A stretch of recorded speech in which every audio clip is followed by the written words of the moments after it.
There are 154 prosecutions of voter fraud in the past 17 years in Texas. Out of 94 million votes cast, the likelihood of voter fraud in Texas is less than any one of us being struck by lightning. That was Texas State Representative Diego Bernal, one of the Texas Democrats who testified today in front of Congress about the danger of his state's Republican-backed voting restriction law. The delegation of Texas Democrats has been in Washington for weeks now after fleeing their state to postpone a vote passing the restrictive bill and to push Congress to act on federal voting rights legislation. Joining our conversation, one of the 3 Texas lawmakers who testified on the Hill today, Texas State Representative Diego Bernal. Tell us more about your message to Congress, other than the very important message we should all start with, that massive voting fraud or even systemic voting fraud is not a thing.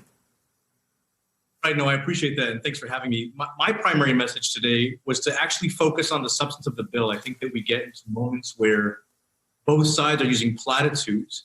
And I wanted people to focus on the 4 corners of the bill. It's 47 pages. And I took them through a small corner of it to demonstrate how it would affect a voter in their everyday voting activity, to show how harmful it was. And what was interesting about that was afterwards, people reverted to platitudes. They didn't really want to engage on the substance of the bill. And the few times they did, they got corrected. So, in Texas, we're not just leaving to make a statement. We didn't leave just to raise our profile. There's really a bad bill that is in front of the House and the Texas Senate. And our duty here is not only to kill it, but to get D.C., to get Congress and the Senate to help us out. And so I wanted to talk about the bill itself. And I think that we did a decent job of that today. I feel you on the platitudes, and even people with a stated commitment to the mission sometimes regurgitate them. So go ahead and just go through that exercise here. Go through the damage it does to a voter in Texas. Well, I'll give you a small taste of it. So what the bill would allow is for partisan poll watchers to have free range over the polling place. They could get close enough to observe and hear voting activity. They could leer over you as you vote. Another part of that is that the law itself says that they can break criminal law and election law, and the election judge can't remove them from the polling place.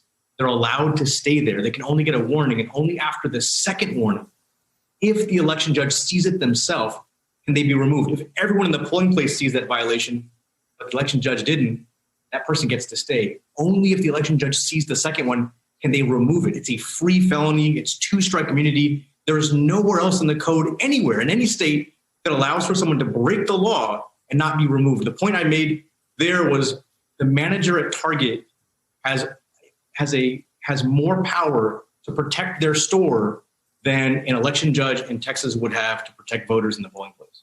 That's one example. Have you had any conversations with anyone in Washington that lead you to believe that there is frantic activity around voting rights legislation? We do get that impression.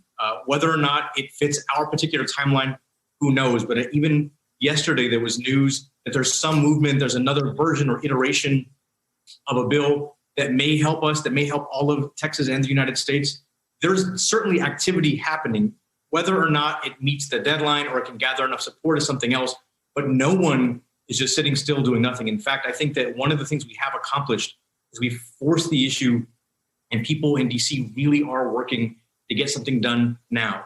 What it is, I don't know, but I also think we're pretty open to seeing what they have to offer, and we'll take just about anything to get things better than where we are right now. Anything that raises the bottom floor, we will take. It's a good start, and I think that we have to keep pushing on that. Representative Jasmine Crockett said that while she likes what's been proposed, she doesn't need the whole thing. She needs an inch. Are you confident that you will get an inch, that you will get something in the form of federal voting rights legislation? And if you don't, can you explain what will happen in Texas? Well, that's sort of 2 really interesting questions. The first answer is yes, I do think we will. Whether or not it happens in time is the other question. And that's what remains to be seen. And if I'm being honest, that's also what makes me nervous. I think that it can happen in time if people really commit to making it happen, because to your point, what will happen in Texas is HB 3 will most likely pass. And HB 3 is one of the most draconian voter suppression bills that we've seen in the country. Look, historically, voter suppression bills, either add more procedures to vote, they add more requirements to vote, or they create new ways for votes to get kicked off or discounted. HB3 does all three. So that's what will happen in Texas in a variety of different ways, some overt, some subtle. But the only way that we're going to get away from that is if DC, if the federal government steps in and raises the bottom floor. And whether that's an inch or a foot, we'll take anything at this point. Can you just, this is the best articulation I've heard of what these laws do, 389 of them racing through 48 states. Can you just say that once again, the three things they do, and the fact that in Texas they do all three? So historically, voter suppression bills throughout history, they either add procedures to vote, they add requirements to vote, or they